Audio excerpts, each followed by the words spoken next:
Will be a reason fewer and fewer people are moving to Tampa Bay. We had an active season last year. Sure did. And according to a new study, affordability is really at the top of everyone's mind. The sound of foreclosure notices hitting mailboxes across Tampa Bay echoes like gunshots in the night.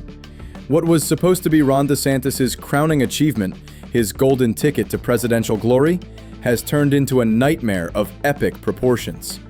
The Tampa Bay real estate market isn't just correcting, it's collapsing. It's burning to the ground while the governor watches his political legacy crumble with every bankruptcy filing and every emergency meeting behind closed doors. Moving companies tell me that instead of moving people to Tampa, they're now moving them out. This is the story of how Florida's most powerful politician went from ribbon-cutting ceremonies to panic-filled phone calls with economic advisors. How a market meant to prove that conservative governance works has become one of the biggest political disasters of 2025, and how 20,000 desperate families now face financial ruin while their leaders scramble to contain the fallout. The collapse starts right here, right now, and it's getting worse by the hour. 18 months ago, Tampa Bay looked unstoppable. Governor DeSantis stood on a pristine construction site overlooking the bay, cameras rolling, hard hat perfectly in place, declaring Florida the greatest success story in America. Behind him, cranes stretched across the skyline like a forest of steel. Investors poured in from London, Toronto, and Dubai. Luxury condos sold before ground was even broken, fueled by promises of zero income tax and endless sunshine. By late 2023, Tampa Bay had gained more than 67,000 new residents in just 2 years. Median sale prices exploded past $600,000, up 27% in a single year. Cash buyers accounted for almost 60% of all luxury sales. To many, it looked like a miracle.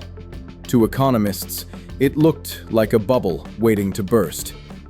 The warning signs were there: skyrocketing insurance premiums, aging buildings with structural issues, and an exodus of insurance companies after repeated hurricanes. For some homeowners, annual insurance bills soon exceeded their mortgage payments. Analysts called it unsustainable. Residents called it impossible. By early 2024, the cracks became visible. Inventory surged to more than 19,000 homes, an 80% jump from normal levels, creating the highest surplus Tampa Bay had seen in over a decade. Property values began slipping, down 4.1% overall, with Pinellas County losing 6%, Pasco 4.3%, and Hillsborough 3.1%. Entire neighborhoods sprouted for sale signs overnight. Buyers vanished, confidence evaporated, and sellers grew desperate. Economists explain that once confidence disappears, housing markets don't crash in a day. They bleed out over years, and this one was already hemorrhaging. For the first time on record, Hillsborough County saw a net population loss, more than 10,000 residents leaving in a single year. Families who once fled northern states for Florida's low taxes now fled Florida for affordability. Incomes simply couldn't keep up. Median household income in Pasco County stands near $55,000, but average rents had surged past $2,100 a month. Homeowners faced $9,000 insurance premiums and $40,000 special assessments. Some retirees saw decades of savings wiped away almost overnight. Between 2021 and 2023, Tampa Bay home prices soared 50%. Then, the reversal began. Plus 4.4% slowed to 3.5%, then to negative territory. Now, values fall month after month. The market analysts once called bulletproof is now labeled 21% overvalued. Experts say prices could drop another 25 to 30% before finding bottom. Construction projects have stalled. Cranes stand idle, developers cancel new towers, and once busy real estate offices sit quiet. One moving company said that during the boom, they couldn't hire trucks fast enough. By late 2024, they were downsizing weekly as outbound relocations doubled. The ripple effects are everywhere. Restaurants that expanded during the boom are now closing. Retail centers offer months of free rent.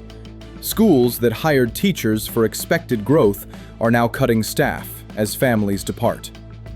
Local governments face shrinking tax revenues as property values fall, forcing them to postpone infrastructure projects once celebrated as signs of prosperity. Insurance remains the core of the crisis. After multiple hurricanes and rising reinsurance costs, dozens of insurers withdrew from the state. Premiums doubled or tripled. Some condominium associations couldn't get coverage at any price. Others passed six-figure assessments onto owners to fund emergency repairs and meet new safety standards. For many, it was the breaking point. Buildings without insurance became unsellable. Those with coverage became unaffordable. Either way, value disappeared.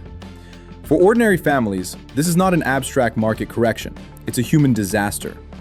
A young couple who bought a $450,000 starter home in 2022 now owes more than the house is worth.